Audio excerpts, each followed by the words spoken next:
Born on the green light. Nathan was born on the green. I thought you were born in Kentucky. Welcome to the show, everyone. This is the Horror Syndicate Discourse. It's Thursday. It's after 6:30 because we never get started on time. That's my fault. Today, we are talking about the Jaws sequels, and we want to know which one is your favorite. So let us know in the comments what Jaws sequel you think is the best. And really, I mean, it's the second one, Jared. It's the second one. Yeah. I know that you love the third movie, but it's the second one. Seth the Revenge is with us. Seth, how you feeling today, buddy? Doing a little bit better. I'm digging those posters behind you. Thank you. Yeah, you look like you're in some kind of museum. Yeah, right. Maybe you just belong in a museum. That's right. Oh man, it's good to see you. It's good to see Amity Island IT guy, police IT guy. Jared is here, and I'm pretty sure the IT guy just follows Polly around and does whatever she asks of him to do. Now, did they have an IT guy back in 1975? That's my question.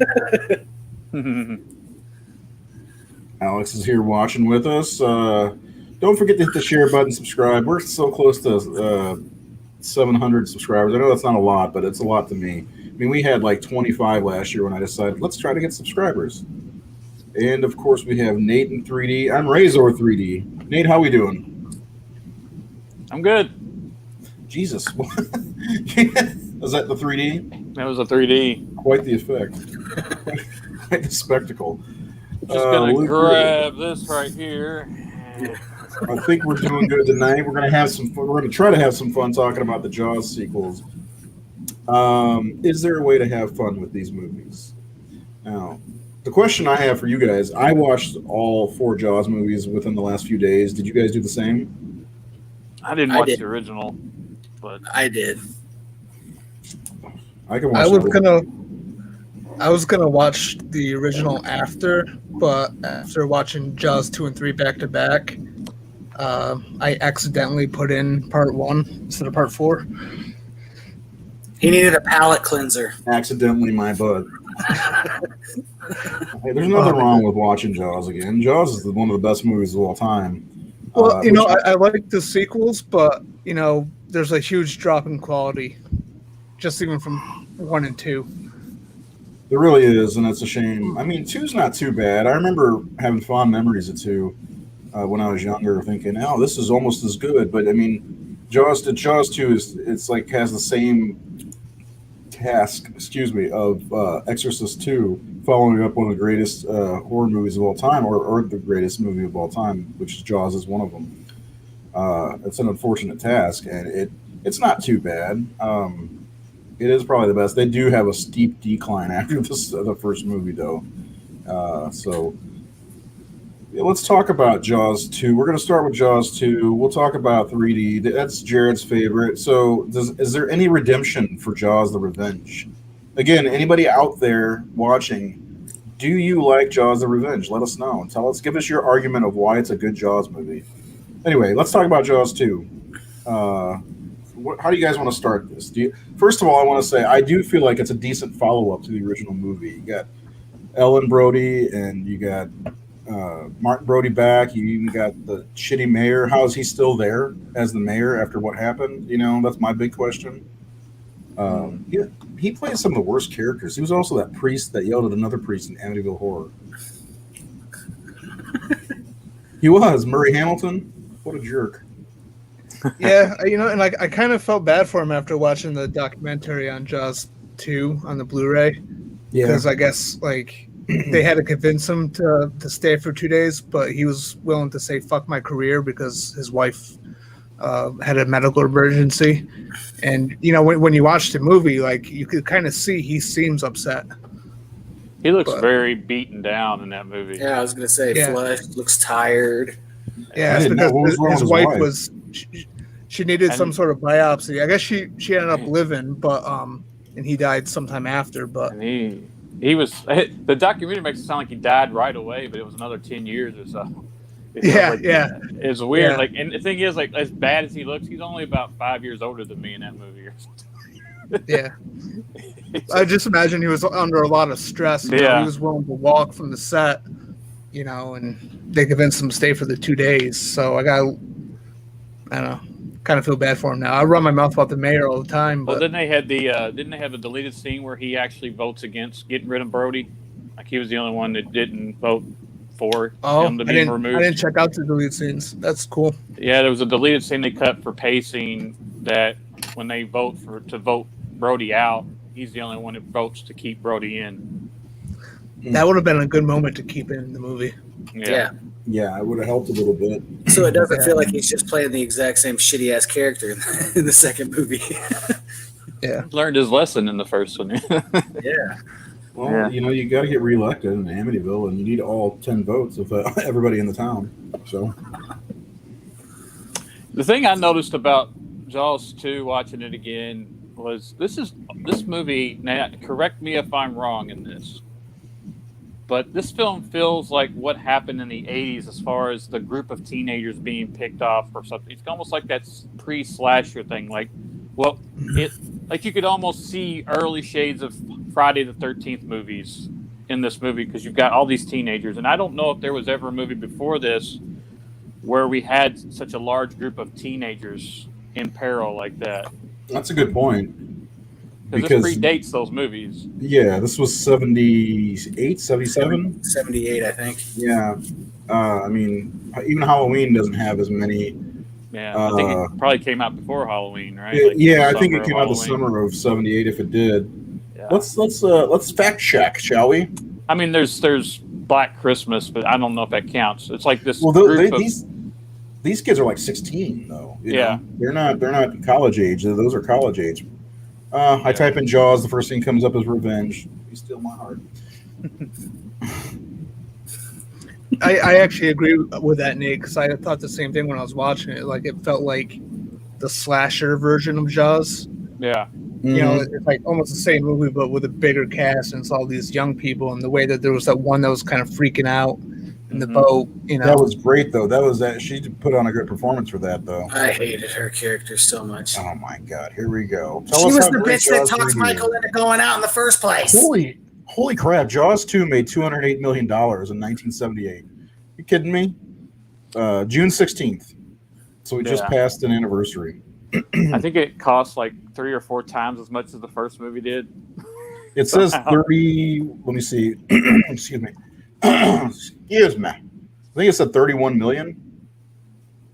Yeah. How much did Jaws cost? It was like the highest, like most expensive sequel of all time, like for budget. $30 million. Yeah. And I mean, for what it's worth, Jaws 2 isn't bad. There's a lot of things that happened. Jaws made $472 million on a $9 million budget. Wow, talk about blockbuster.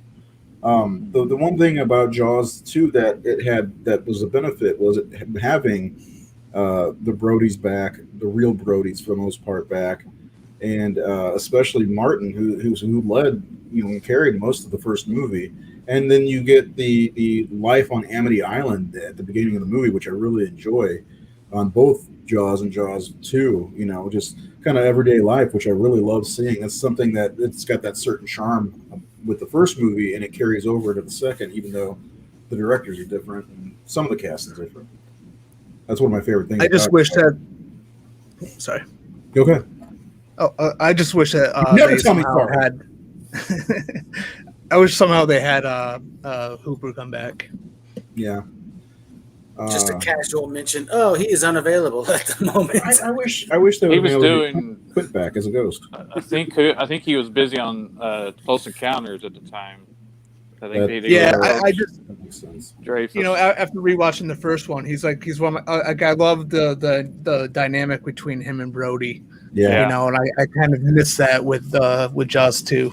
I mean, that's really what hurts that film is Jaws 1 is so critical with those 3 men and those 3 characters and their whole story that really is the essence. So it's not about the shark. It was about Brody's fear of facing the water and that relationship between those 3 guys at the end. That is such critical to that. And then, again, it's Spielberg. It just shows you how great of instincts and character and humor and just how good that guy is. It really shows. And I mean, he did it with. He said the first one was $3 million, and this one was $30 million, like 10 times the budget.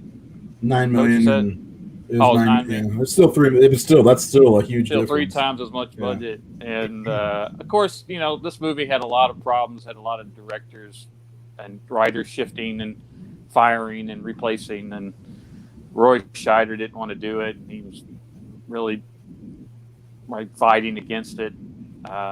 Wasn't happy in the beginning. Had a physical altercation with the director. Apparently, when they tried to solve their issues, resulted in them being pulled apart. But I mean, the strength of the film is having Roy Scheider back. Really, what makes this one better than the other sequels? Yeah, especially 3. And those kids are good. Like the kids are like, you got Keith Gordon, 16 years old, and I think that's why it makes me think of it, because of the personalities of the kids. They do have all different things going on and their interactions and their own little side stories. What's really kind of weird though is like Michael kind of being non-existent when they're stuck out there. Like, doesn't he get like knocked out or passed out? Or something like yeah. Gets knocked out. Yeah. The main kid is like, I mean, the actor must have been like, "Fuck, dude! Like, I gotta sleep through all this." The big part of the movie. It's like I'm the main character's kid, and I'm not even like a featured part of this finale. That's the thing, because they had the mayor's kid, as he was a little bit more prominent. They should have just knocked him out and had Michael be in that role at the end. Yeah, trying to rope Sean in. Maybe they were trying to subvert expectations like The Last Jedi. Just joking. Maybe it was just to deviate from having Michael be the hero of the movie or something, so Roy could come and save the day. And he got plenty of play in the next 2 movies anyway. Yeah. I thought it was cool though, because it wasn't really just the mayor's son. I mean, you had a kind of a group effort, and I like that scene. Those scenes after. Tina's Joy is I think that's the name of the boat that gets attacked first. After that, everything from that point on is super tense with all the kids. And we got one boat. You got the younger brother, Sean, on top of a boat with a girl that's capsized, or whatever. It's flipped over. I don't know what the word is. Capsized might be wrong. But, you got that going on. You got the one little boat that confuses me is the one that is like 2 rafts with like a stretched, whatever. It's like, what? How safe is that? They're on the middle of the goddamn ocean. I don't get that. It's like a windsurfing thing. What's up, Aaron? Yeah, but everything from then on is tense, and it's got a pretty good finale, I think. The helicopter scene's really cool too. Oh, yeah. You're like, oh, great, they're being saved. Nope, let me pull this bitch down. It's got some cool scenes. I mean, a lot of the camera angles and tricks that they use as far as perspective of the shark, and like you talked, is it Tina's Joy? Is that what you said? I think that's what it's called. Yeah. That scene where the guy is being pushed to the boat by the shark into the boat, and hangs on and rips off the piece of the board when he's pulled under. It's got a great. That is so executed so well. Yeah. And not just the editing, but the sound design, like the way it just goes quiet as soon as he rips off and goes under. That is almost perfectly executed scene, and it's really still strong. It's really frightening. It's very effective. I mean, I really admire that sequence. It may be the most tense sequence in the movie. I really, because I watched it with my kids, and they'd never seen it before, and that was my son's favorite part of the movie, because he thought, it's like, yeah, you didn't know what was going to happen. And then when Brody gets onto the boat, you can't see, I think it's Tina is her name. Yeah. You can't find her anywhere, and then she pops out, and she's freaking out, and I thought all of that was really good, and I thought she did a good job. Whether or not she was annoying, I couldn't tell you, Jared. But no, it was Jackie that was annoying. Yeah, he's talking about the short-haired girl. The cousin or whatever. The one that talked Michael into going. Do you always do what your parents tell you to do? Can we deal with her outfit for a second when she shows up? Why is it there's a lot of people wearing long sleeves, and I understand because they probably filmed it in cooler weather. It was she's cold. wearing a brown jacket and brown pants, and she's got the worst haircut I've ever seen. I'm going to pull up a picture of her. But now I wonder if she's supposed to be like sexy or something. I think so. I don't know. It's funny. I type in Jackie Jaws 2. It says annoying. What was the search parameters? There you go. But now that we're on the topic of the kids, like I think in one of the special features for that movie, they took like a month-long sailing class together before the movie, so you can kind of you can feel their relationships. They feel more natural than just getting a bunch of kids together on the spot. I thought that was kind of it made it more believable. Like they weren't just actors meeting together. They actually felt like they were friends, giving each other a good time. Yeah, Keith said that they were like he was on the film for like 10 months, and they were like because of all the directing changes and his original version of it was apparently too dark for the studio. They rehired another. They fired the director, got another. They brought Carl Gottlieb back to write the screenplay. He wrote the first film, and so he said it was just like a lot of the original cast got fired from the film, but he was one of the survivors of the firings. But like you said, yeah, they did the boat training, and he goes, "There's always if you got movies with young people, there's always cliques and there's always romances and there's always like breakups, and then this guy's mad at this guy for taking that girl and all." So yeah, like I said, they all had some kind of relationships going on behind the scenes. Did you find a picture of her yet? Here, just let me surprise you. God. She's a pretty girl, though. Yeah. Maybe not there. Not that picture. Oh, man. She's totally pretty. Look at her. We're stuck on the bottom. No, we're not. It's him. I know it. Oh, man. Well, I mean, what would you do in that situation, though? I mean, come on. Yeah, if I were in that situation, I'd be making the same damn face.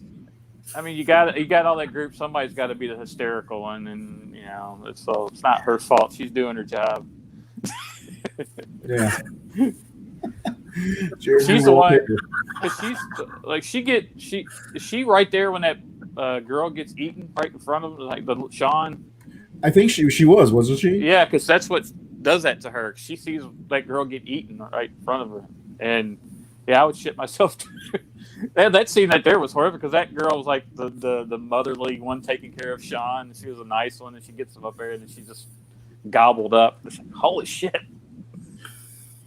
Yeah, they kind of went a lot further. I mean, the Kittner kid dying in the first movie was pretty gory, But I feel like they kind of went a little bit further in this one. Also, the shark had an awesome scar on its face. Because you could tell they're heading towards the 80s. He had that cool burn scar, After the lady dumped gasoline all over herself. That was the funniest shit ever. What the Golden fuck are you doing? I'm finding some great pictures from Jaws 2 here, guys. The haircuts from that movie are amazing.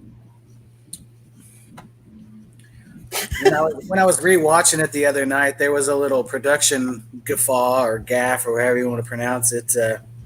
After Martin gets fired, him and Ellen are having their breakfast after the kids sneak out before they figure out they're gone.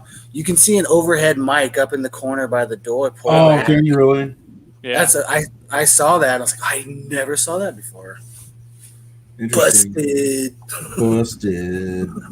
I know. Yeah, I never noticed that. I did notice when Brody comes down after he got fired and Mike's gone, he looks in his room and he kind of grins a little bit. Like, what was he thinking there? Was it because he was supposed to be working or something that day? Yeah, that's kind of the impression I got. Like, to work. Yeah. But in my mind, it's like he snuck out. That's my boy. Yeah, that's what I was thinking too. Actually, that's what my I boy. Yeah. I mean, I wonder. But my question is, why did they stay on the island after he get fired? Did he get reinstated after the movie? Must have. Yeah, I would imagine so because they all realized that he was right. I think he's just trying to prove himself right, doesn't he? I mean, he's just out there trying to. He knows they're all in danger, but it's like he's 2 for 2. Isn't his kid out there? His children are out there right after he's fired, right? So he's not just going to leave. They're out in danger. If I were Brody after this event, I would have been like, "Fuck you, people! You never listen to me. I'm out of here." Seriously, here we go. Yeah, it was Tina's Joy. There's the boat. Hands down, my favorite scene in the movie. By the way. Oh yeah. That well, actually, this is really cool too. Yeah, that was always cool. I remember seeing that for the first time. Yeah. I mean, at least they did something a little bit different. I mean, how many ways can you kill a shark? How many ways can you get a shark to smile, you son of a bitch? Oh, my God. I can't wait to talk about 4. Oh, so anyway, I think 2 is a decent sequel. I think I think it's a really good follow-up to the first movie. It's kind of boring in spots, kind of hangs, but you get these people. I think you're right in that its burden is that it's trying to follow a perfect film, one of the great films. It's better than a lot of horror movies that, like, we wouldn't give this movie shit if it was an original movie, if it was the first movie and Jaws didn't exist. No, not at all. So it's not really deserving of the ridicule it gets. It's only living in the shadow of a giant. A lot of movies don't have that burden on them. Yeah. Yeah, I mean, we could probably name a few, like Nightmare 2, but I think Nightmare 2 did a fine job of following up the original movie, and in some cases they do better following up a big movie. Like Halloween 2 is way better than Halloween. I'm just joking. Oh, you fucking joker. End of show. No, but I when I was watching Jaws 2, like I was saying, I thought it was a good follow-up. I'm like, I said it was boring there. I was mostly joking around. It's not bad overall.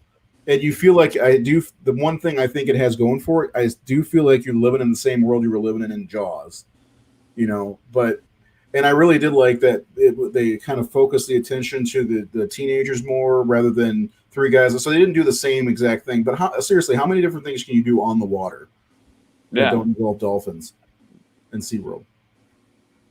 Because I mean, Jaws of Revenge, we're not there yet, but I mean, they towards the end, that last few scenes, they focus a lot on flashbacks of Brody holding the gun, and the light thing. I don't understand what that was, but I don't know. I do like Jaws 2 quite a bit.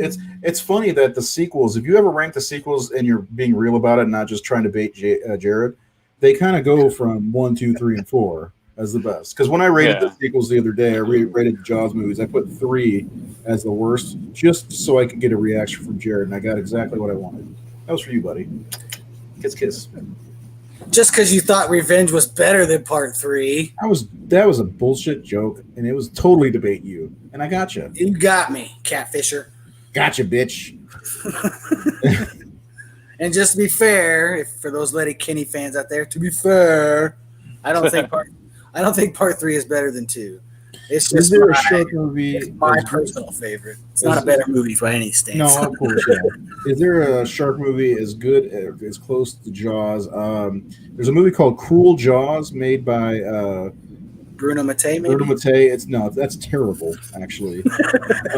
This may be Jaws 2. May be the second best shark movie. I mean, what was that one that Lively did? I thought that was decent. Shallows. I thought that one was really good. Yeah. And I don't think it's better than Jaws 2. There's also 47 Meters Down had a couple moments. I didn't hate Open Water. Yeah.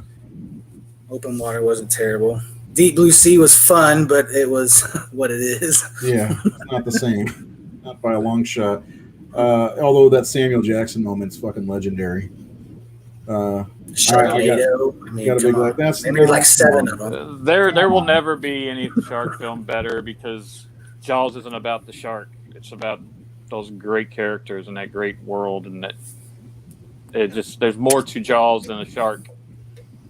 That's really what I think is the thing that keeps me coming back to it is not just the pursuing of the shark, because you go through, like I said, the life on Amity Island, how peaceful, and all the kids are karateing the fence or whatever. You get all that, and then you get the side story that is the shark, really, and then you get the three guys on the boat. It's about those guys. This one, again, like I said, shifting the focus to the kids was brilliant, I think. But I think most of us wanted to see Brody, who it felt like he was very isolated in this movie, because even his wife was kind of distant from him, because she was working with that guy, what's his name, the hotel guy, and it's like he seemed almost like the town kook to me, in a way, like a leper. I don't know. Maybe I'm the only one who thought that, but yeah, he didn't have any friends. Well, he didn't have his Hooper. He didn't have Hooper. And his wife, like you said, his wife wasn't there for him. She was on doing her own thing, and the kids were growing up and out. Michael's off doing what he wants. His really only confidant was his deputy buddy. Yeah. I like that scene when he gets promoted and he came down to see the chief, and he's such a Barney Fife, but he didn't, I don't even think I deserve the job or something like that. Thanks, Aaron, buddy. I don't know. Jaws 2 is really good. I think it doesn't get the respect it deserves. It's a good follow-up. What do you guys say? On a scale of 1 to 10, what would you give it? I think it's a good one. I would give it a 7. I think a solid 7. Maybe an 8. Definitely not a deuce like 3, but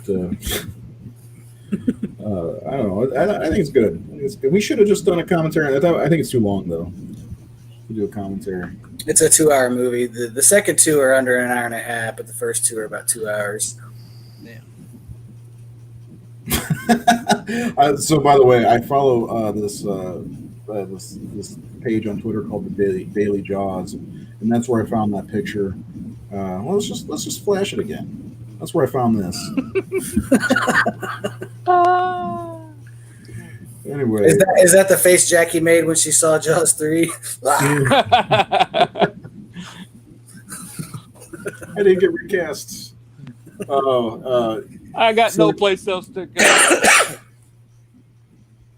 Let's see. Also, one of the things I really liked was the island that where the lighthouse was. Yeah. I thought that was really cool, having a place to hang. Like, I was watching it with the kids, and I was like, man, how cool would that be to be a teenager, go hang out on this island away from everybody, just chill out, just grab some beer and go. I thought that was pretty cool. But that's neither here nor there.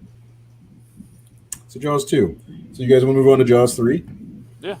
Let's do it. Let's do it. Jared, tell us why you think this is the best Jaws movie of all 4. Of all 4.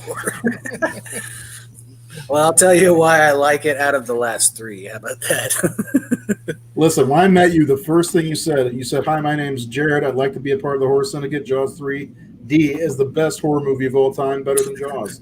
So don't give me this now. What? Hey, he can learn. He's allowed.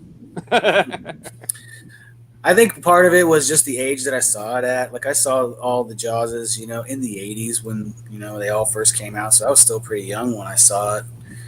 Loved Dennis Quaid already at that age because of Inner Space and Enemy Mine. So, I mean, the fact that he was a part of the movie, I was already stoked about.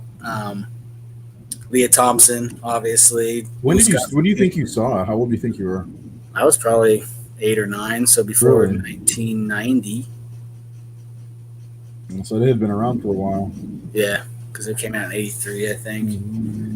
Mm-hmm. I think this movie gets a bad rap, not just because of how much of a huge change it is from the structure of Jaws. Look at those pit stains. Fits. But just like, not only is it a huge draw away from the structure of Jaws, but like, they're both. What is she looking at? I can't remember. I don't know. I don't remember this part. I don't know. She's like Jay in Clerks talking about circus seals. Oh my god! This image is cracking me up. Sorry, I'm looking for the dumbest pictures I can find of these movies. So. I do think, though, that one of the big issues with the film, other than the plot structure and stuff like that, was I think Seth said it best, was the Breaking Bad effects. This was not a movie that translated out of the 3D format. I swear that 3D stuff ruined so many movies. Like, I mean, we talk shit on Friday the 13th about the stupid 3D stuff they do in Part 3. Like, this was a cash in. I mean, Amityville did a 3D movie. They all kind of cashed in around the same time, but this one just had horrible effects when it transferred over to digital, like normal media. Like, it's blurry and it's fadey, and that's definitely one of the reasons people don't like it, and especially that whole Jaws moment right there. Oh my god! Well, the floating arm and the explosion with the teeth flying out and pausing, and it's like, this is awful. Wasn't it like the movie, but you know, and I think that's part of the reason why I like it, just because it's so cheesy, so corny at times. I wouldn't hold it against the movie for that. It's just the time and the technology. But you know, going around the story, this was the one I saw the most as a kid too. Really? This was the one because it came out like I said, 1983. I was 7, and because I was too young to see the first two. You know, the first one came out the year before I was born. The second one came out when I was 2. So this was the one that was on cable. This was the one that I was always out, and I did enjoy it. Again, Dennis Quaid was a draw, and Louis Gossett and Leah Iron Eagle, wasn't it? But also, But I do like the setting. I like the whole SeaWorld thing. It's like this place. You know, any movies that take place in amusement parks are always kind of, people shit on them, but like, hey, I enjoy Beverly Hills Cop 3, you know, because I do too. Yeah, the whole setting, you know, I like those types. So to go inside SeaWorld and see that world that we don't see in other movies was very unique. And then I always like the underwater part, especially like when they go into Joan in the Well, but it's kind of a haunted house attractive thing going on, and that was always cool. And the part where they all get trapped in there and the water's rising and everybody's freaking out. You know, Matthew McConaughey's there going, I don't know if you get that. There's a guy that looks like McConaughey. Is it really? With a mustache. Yeah. When I was watching, chill like he was in Dazed and Confused. All right. I vividly remember that guy back when I was a kid. Because he's taller than everybody, and like this time, like, hey, it's McConaughey. I'm down, McConaughey. But I do like the movie, but the thing I noticed most about this movie is so much of it takes place underwater. This is from Jaws 3, isn't it? Yeah, this is Jaws 3. Yeah. Huh. Can't get over that shark. But out of all the movies, this one takes place underwater a lot. Yeah, the thing that got me about this one, and I think the biggest problem with me for me is that it takes you out of, you know, what the other. It feels less like a Jaws movie. Watch all 4. Just get it over with. Watch all 4 Jaws movies. Any true horror fan sees all Jaws movies. Anyway, I do. I think that was the problem, and like the Brody kids had grown up so much. By the time you get to Revenge, I think Mike is younger than what Dennis Quaid seemed like in this movie. But yeah, I don't know. It was weird. This one was weird. Every time I watch it, it feels weird to me. I don't know. Maybe I can't explain it. Seth, how do you feel about Jaws 3D? Is it your favorite as well? No. So besides the really terrible effects, especially when the shark is breaking the glass to the control room, the money shot. Yeah. Show it again. Like Nate was saying, there's an appeal to the amusement park thing. So, you know, in that regard, I kind of like the setting. You know, I like sequels that are different from the first one instead of, you know, copying what came before. Yeah. So, you know, I appreciate that aspect of it. And, but I don't know, dude. I felt like the younger Brody, Sean, he was pretty much useless. Mm-hmm. I don't know. There's no point in having him in the movie besides, hey, it's both of the Brody boys, but one of them has nothing to do. I don't know. a little bit. It kind of reminded me of Revenge of the Creature and a little bit of like Jurassic World, and there is an appeal to it. It's just the effects are just so bad, so it's kind of hard to watch. There is a good scene where they wrestle each other while one of them's in their underwear. Let's not forget about that. And then we get the Manimal guy, the British photographer. They seem like a lot of 80s movies had that guy. The suave, fearless, British, handsome guy.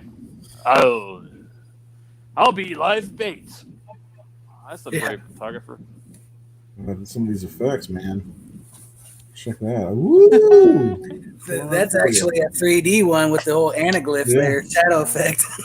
What's funny is we were watching and I told the kids it was 3D, and they went. I have a stash of like 50 of the old 3D glasses, the red, the blue, and they're white. Anyway, we had a 3D movie night in my backyard a couple of years ago. It was a lot of fun. They went and put them on, and the Blu-ray doesn't have a 3D option. They're like, "Oh yeah, I can see it." I'm like, "Oh God, kids! I'm glad I'm the one who can see you watching this like this." Yeah, the only way you can, I think, find the actual anaglyph version is finding like a bootleg somewhere, because the DVD versions never had it. I've actually never seen the true 3D version of the movie. Neither have I. But I guess the new Blu-ray set, you have to have like the high def 3D TV and the 3D glasses. I don't know. Well, the one I have doesn't have that option on it. So.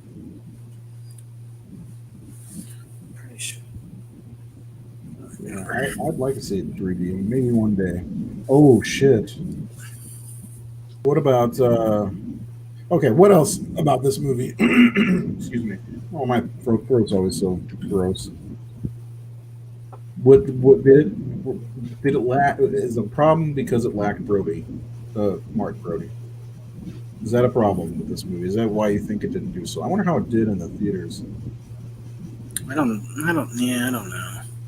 I think it could have worked without Martin Brody. It's just it wasn't quite right, which was shocking because Richard Matheson, co-wrote it.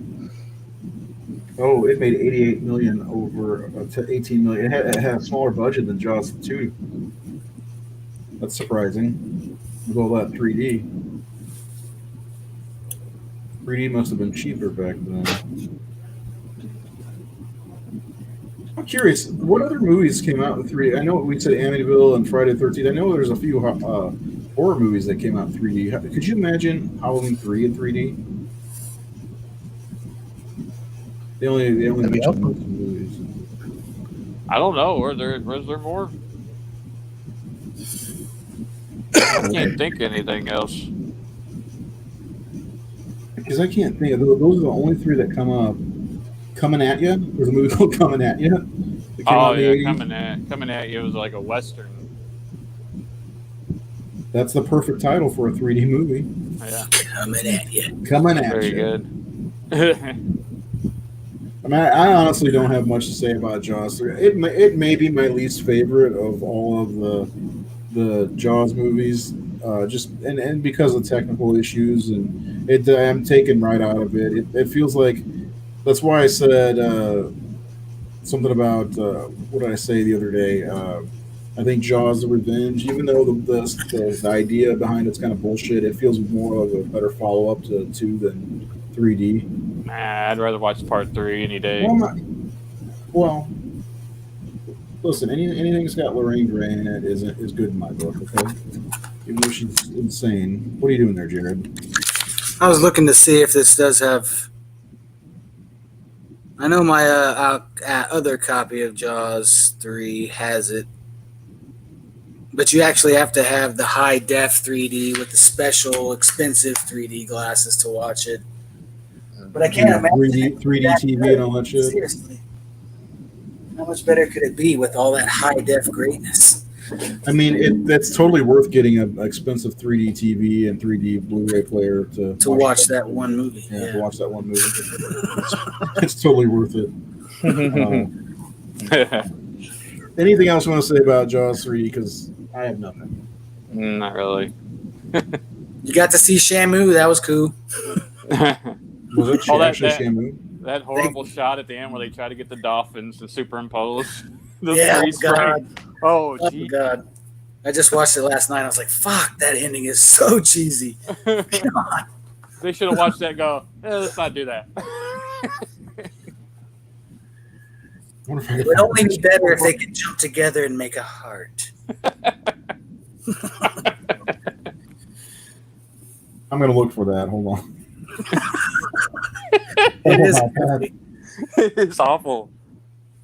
It may be worse than the shark breaking through the glass.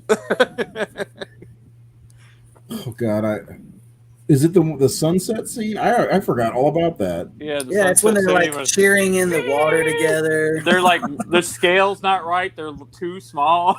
They look like fucking eels. You can totally tell they layered it on top. Yeah. That's like we need Richard Ives to go, get in the shot. I need the scale. I need the scale. What? No. I think they said the shark was like a 35-footer. It's like that's like fucking huge. I do like that. I do like that moment of tension where like they realize like this shark, where she's like, the mother killed the guy in the park. The baby. There it is. Yeah, it is. Where she's like, the mother's in the park, and then they cut to like the spin and the water show going on. That was kind of cool. Oh my God, that does look awful. When they realize that the mother shark is in the park and they got to get everybody out, that's pretty. That was a pretty tense moment. Yeah. And Dennis Quaid shows that he can ride a freaking go-kart really well. He goes over a hill and falls over. That's a good skill. Was he known like already as kind of an established actor at that point? Well, he'd done Breaking Away in like '79, and he wasn't really the star of that one, but he was on the rise. It was around the time because Dreamscape came out the next year, right? I don't remember, but I remember that movie. And then Inner Space, but he had been around.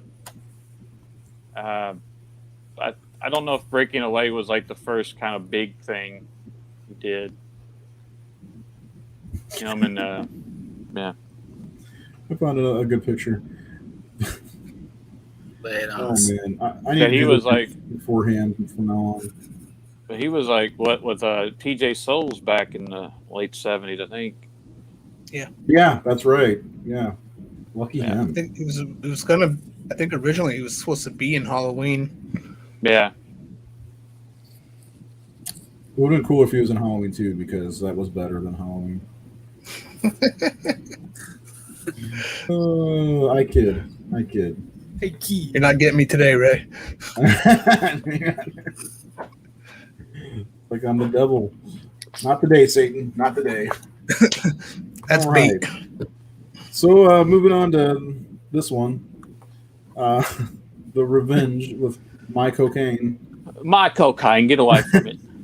He was the best part of the movie, right? He was. I mean, and one of my favorite things about watching this was how pissed Michael was that.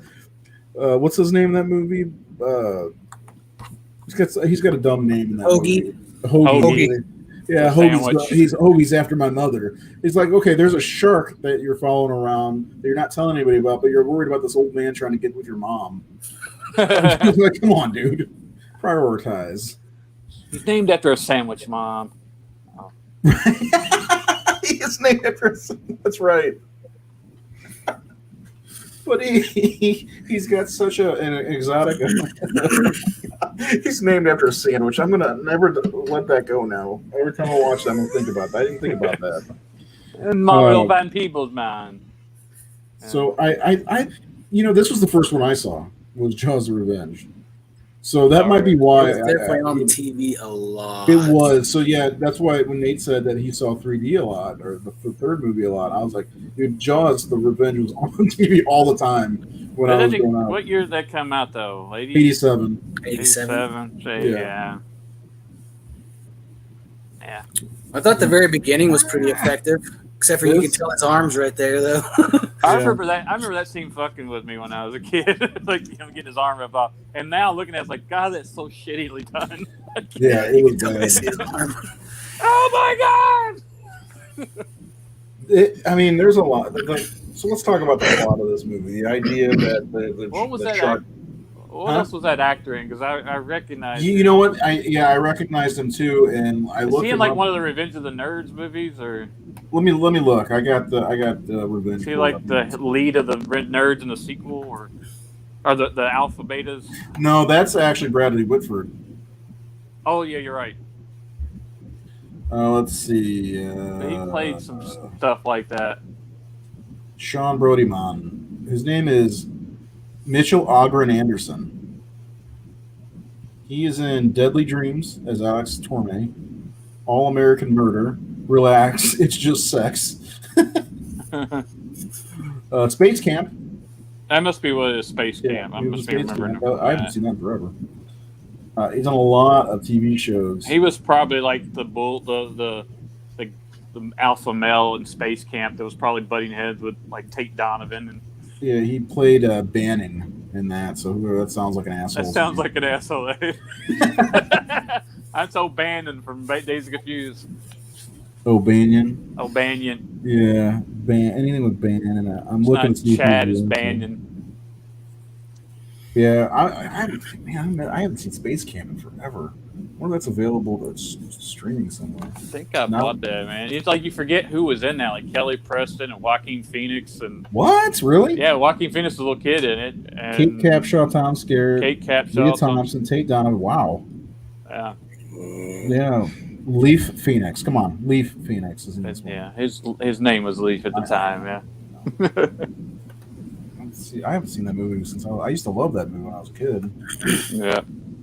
So anyway, impressions on Jaws: The Revenge. I think we're done with Jaws: The Revenge. No, we're not. We still got to talk about the one scene. You know, this. We gotta talk about that one.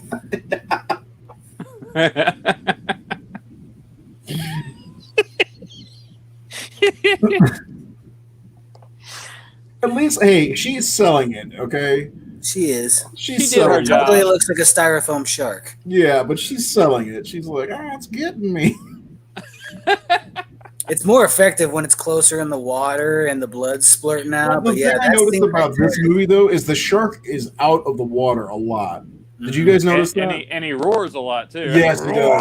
Like a freaking lion. Yeah, I mean, look at it. Look. I mean, to be honest, like Spielberg had the shark roar in the first one, right? I don't think this is from Jaws 4, but look at this. That is definitely not Jaws 4, but that is the version that they cut out.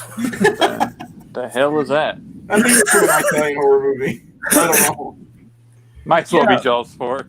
That is the Turkish version of Jaws: The Revenge. Did I remember seeing the huge water tank at Universal Studios tour where they filmed the ending scene from Jaws: The Revenge. Oh, you could totally tell it's a tank because the sky looks like it's just a painting. Like you could see the lines of the paint. Like, yeah. God. Yeah, I don't know. There's really not much to say about Jaws. It's really not a good movie overall. The fact that it is. A revenge motif where the shark's getting revenge, but which shark is it? Like did somebody say it's basically like H2O or Halloween 2018? Like Lorraine is like Laurie Strode, like it's coming for us. It's coming. Yeah, back. PTSD is a bitch, man. Chill out, mom. Chill out. We're in waters where no sharks come, and all of a sudden the same shark pops up. I also want to do that cartoon I drew, get you guys, where it's like the shark, the lost scene where the sharks like got like somebody's like, all right, what plane were the Brodies on? Where are they at? I gotta hunt them down. I should have shared that. That was good. Yeah.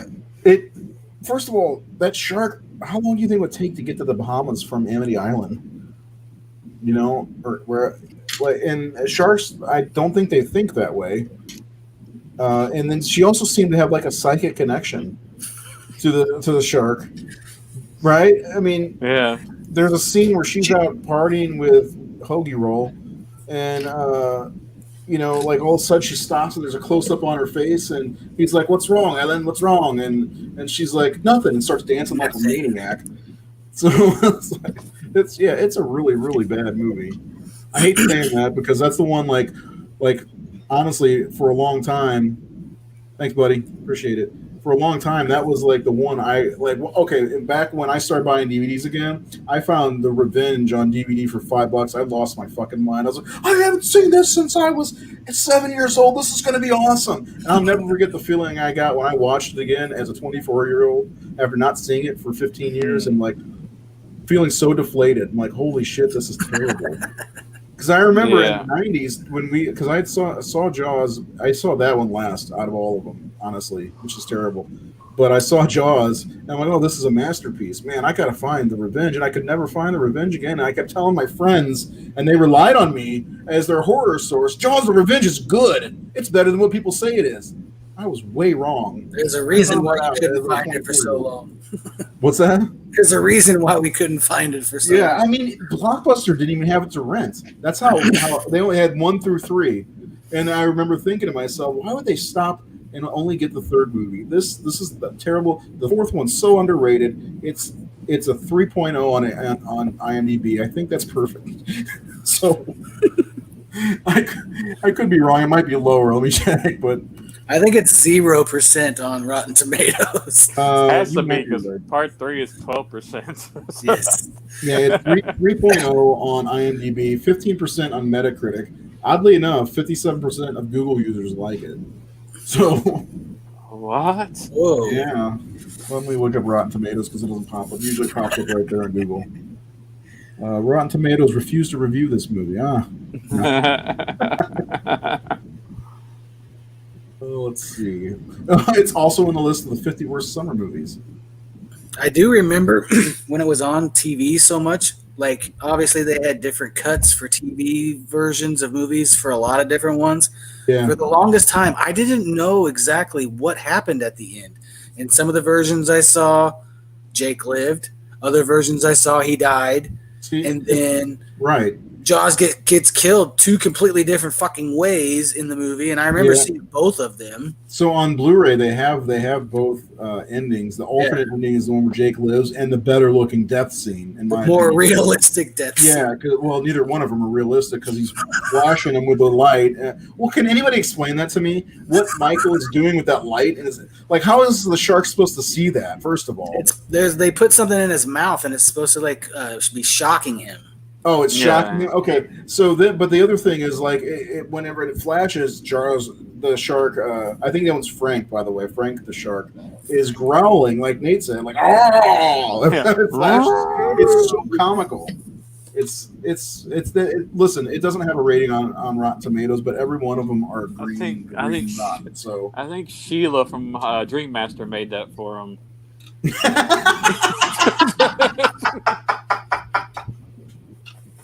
She would have still been alive at that point too. Yeah, she's like, yeah.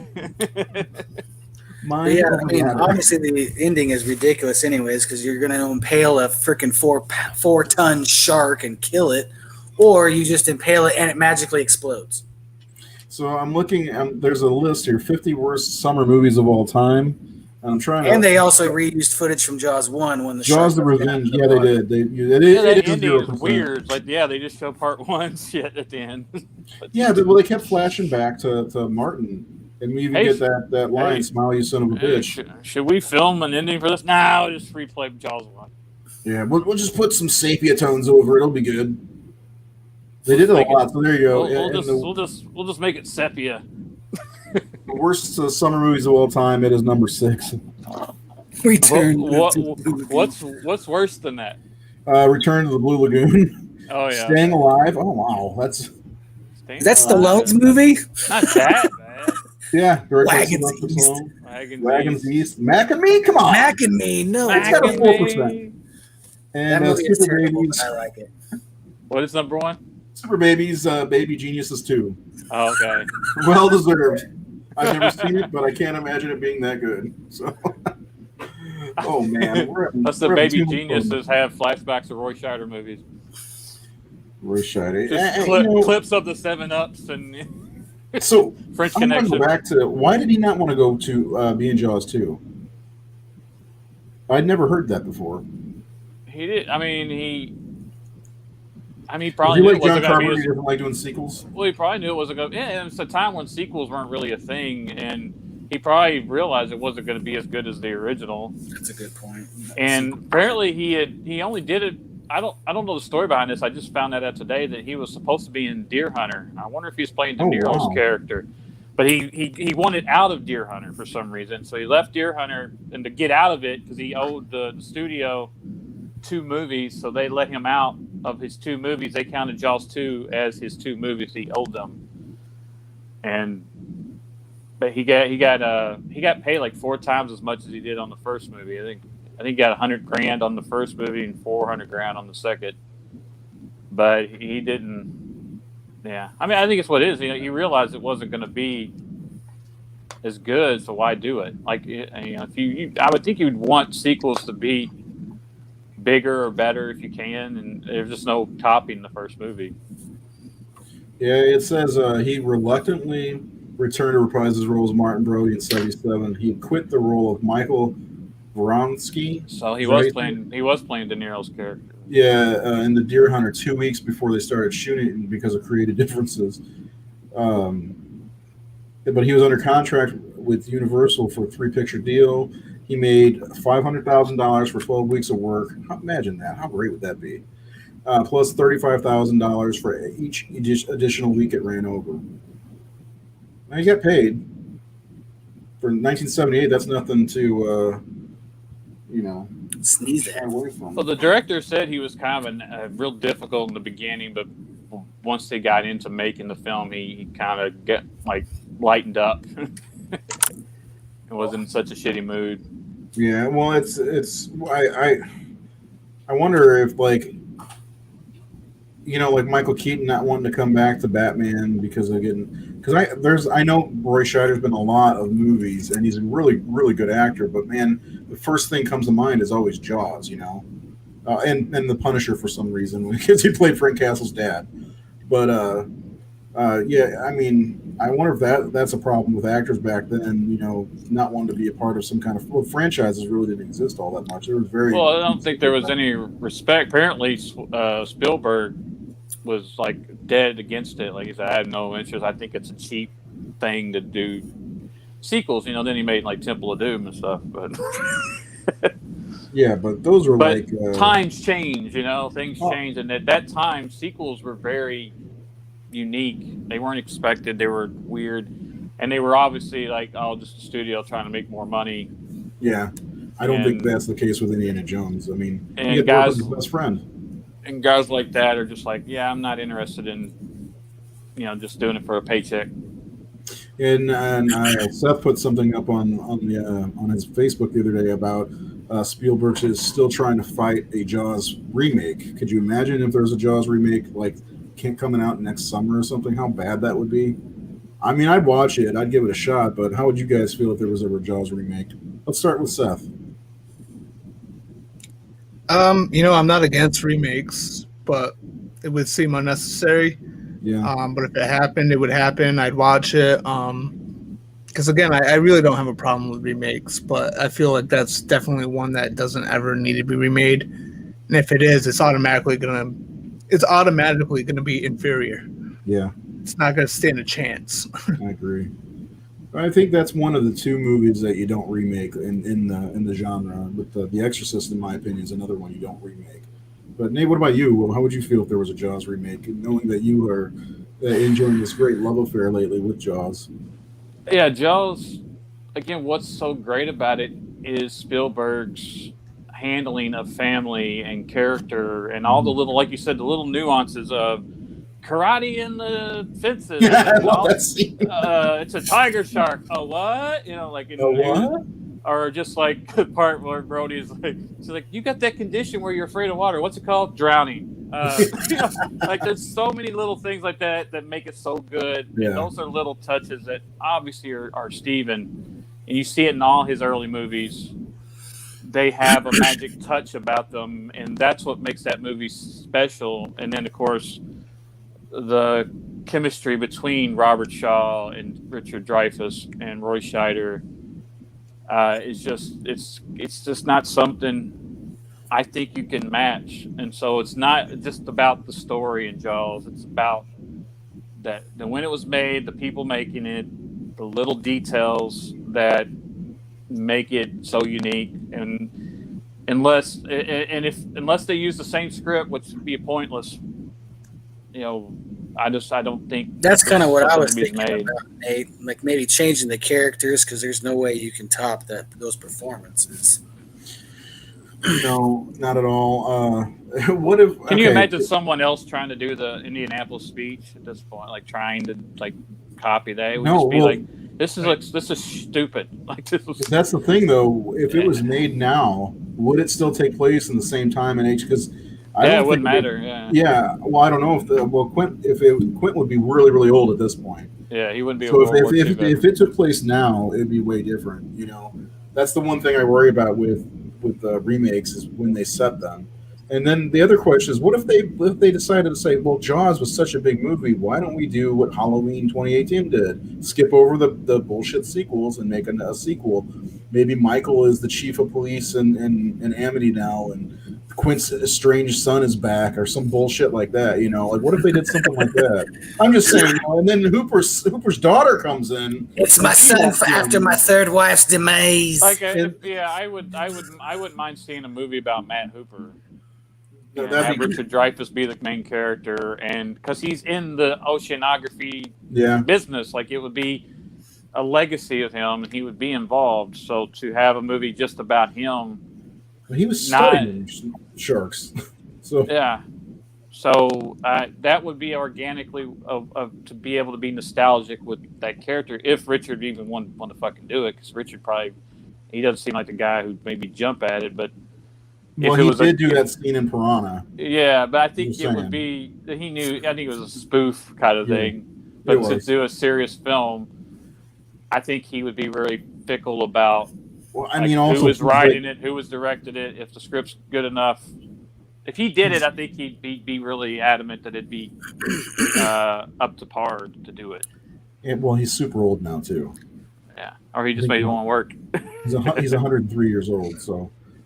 No, he's 73, but yeah, I don't know. That would be kind of cool.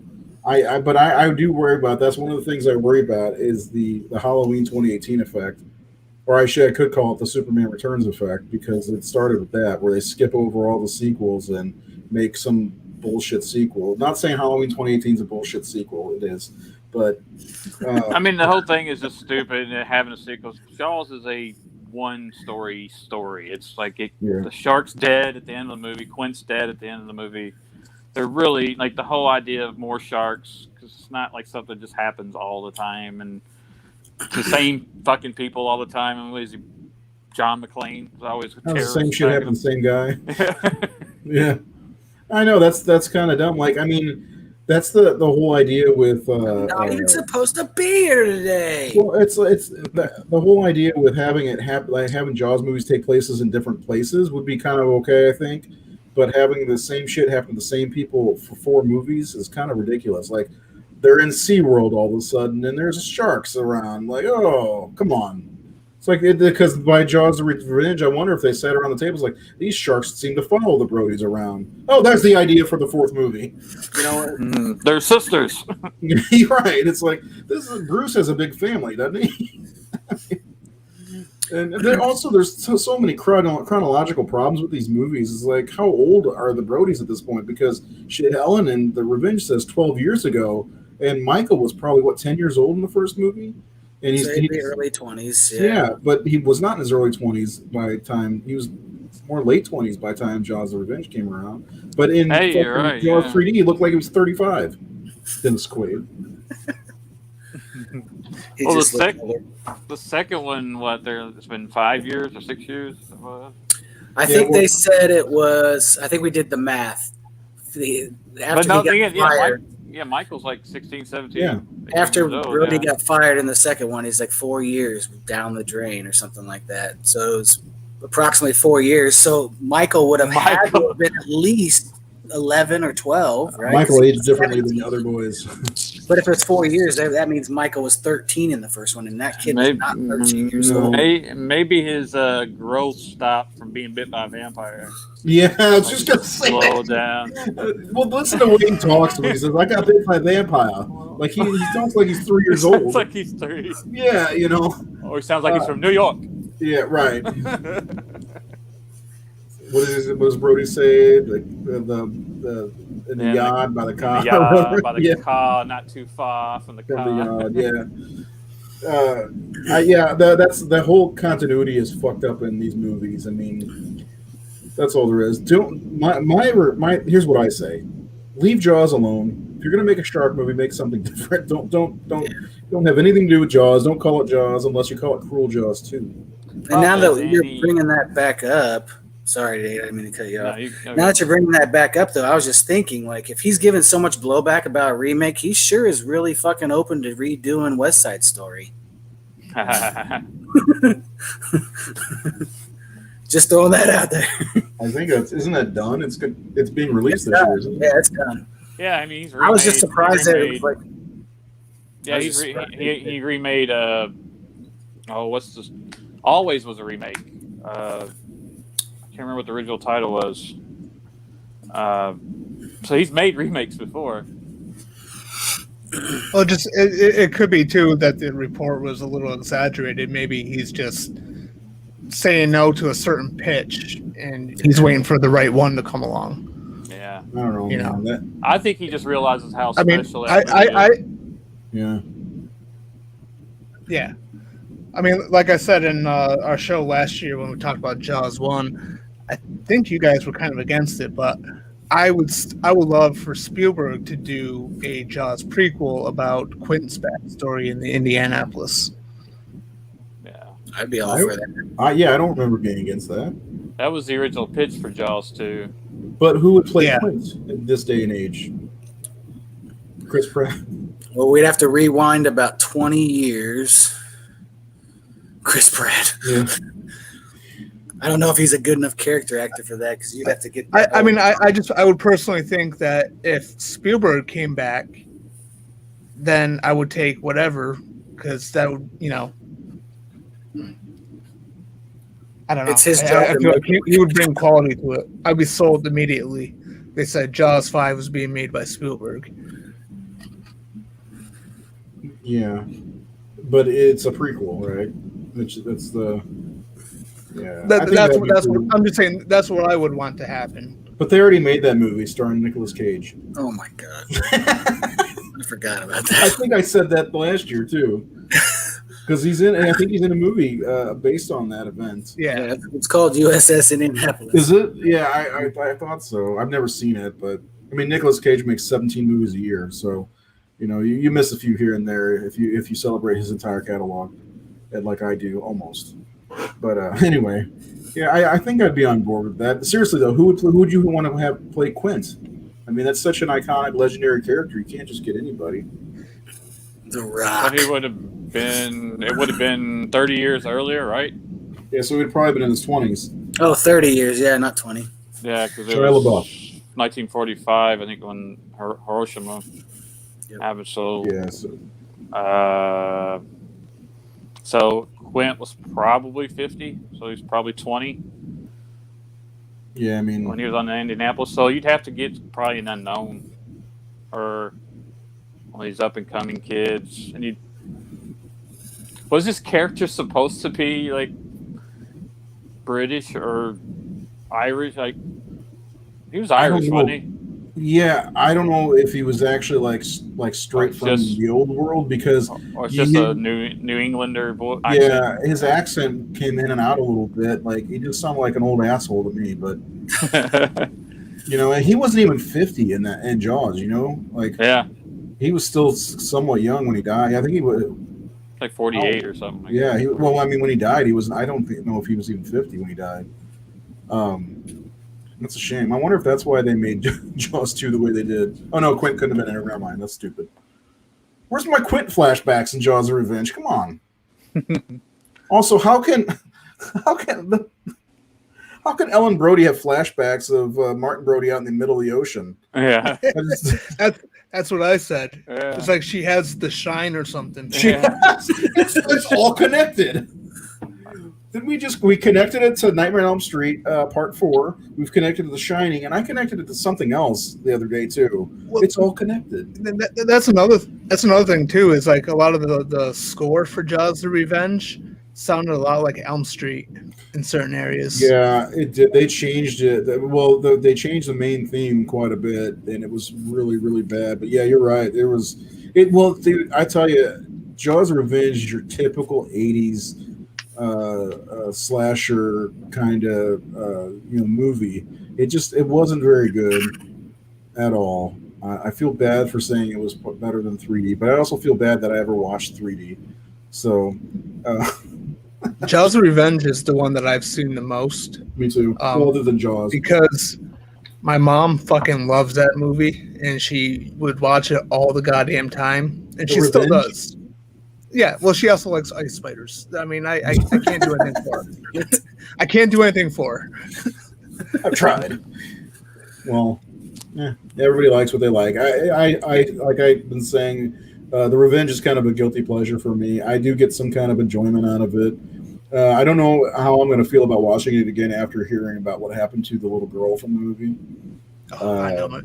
Yeah, I was reading up on it for the episode, and I was like, whatever happened to her? Because you never see her ever again. After that, I was like, oh, she was in All Dogs Go to Heaven. Cool. I loved that movie when I was a kid. And then she was Ducky in Land Before Time. Was she? That was another good one. The little one. Yeah.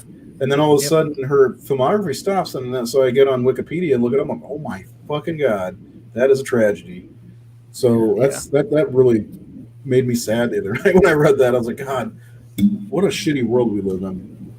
Yep. But anyway, I agree. Let's not dwell. You guys are great. I appreciate you guys talking about these movies. I've had fun this evening. I hope you guys have too. Next week, do you guys want to? We're supposed to talk about the Paranormal Activity movies next week. Do you guys want to go forward with that? You got to find a way to watch the last few. Yeah, I gotta figure out how to see them. I don't think I have. I think I just have the first one. Oh, what are there? 6 of them? 6. Yeah. Is it 6? Yeah, I bought a pack on Blu-ray for pretty cheap at Walmart. I don't know if you'll be able to find it there. It's like a 6-pack Blu-ray set. This is why rental houses are missed. Because you could just go rent them all. I don't know if they're streaming or not either. I'll check real fast. I'll figure it out. Yeah, you'll figure it out. Jared, what about you? You have the same problem? No. I think I have them all. Some of them are on my Vudu. Yeah, actually, the first one was available on Vudu when you sign up for it. So sign up for Vudu and get the first one.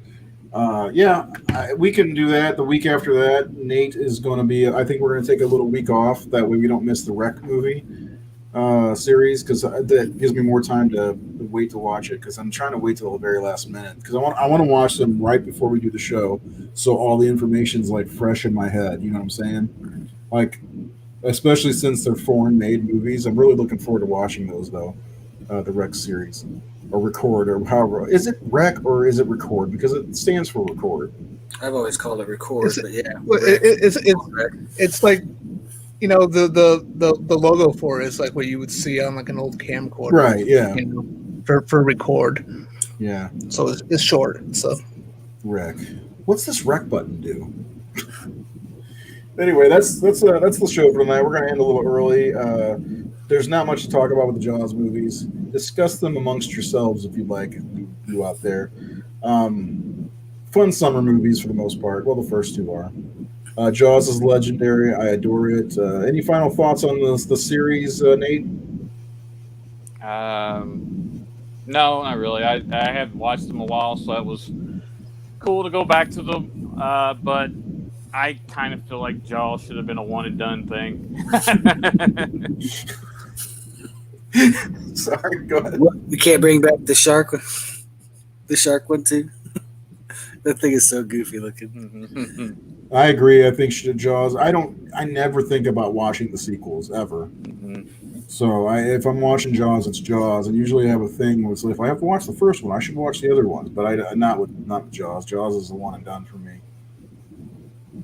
Didn't mean to cut you off with this, Nate. But I mean, she's a beaut.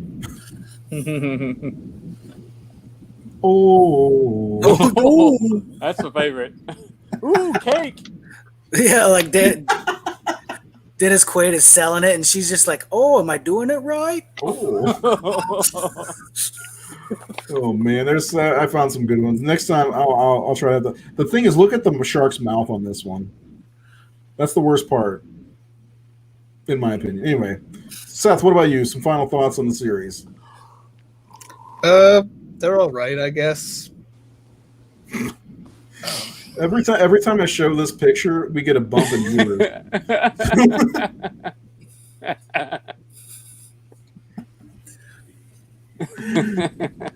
You know what? Real fast. Seth, rank the Jaws movies. Number 1, Jaws. Number 2, Jaws 2. Number 3, a kick in the dick with a pair of steel-toe boots. Number 4, getting hit in the face with a sock full of used condoms. Number 5, Jaws 3. Number 4, Jaws the Revenge. Nice. Jared, final thoughts. Well said. Yeah, I mean, I'm kind of in the same group as you guys. Definitely felt like it could have just been a one and done kind of fucking movie. I do enjoy the sequels for what they are, but I do not watch them enough. My arm! It's under my coat! I can't find my sleeve! Jaws to me is like my perfect 4th of July movie. Yeah, that's why I was trying to schedule it closer to 4th of July. Because what else is there? The Purge. I mean, what else? There's really. Are there any good 4th of July movies? That's the question I have for you guys. This is just about as good as it gets. Yeah, I mean, they're whatever. I watch them once every 5 years. I love the first movie. It's a damn near perfect film in my opinion.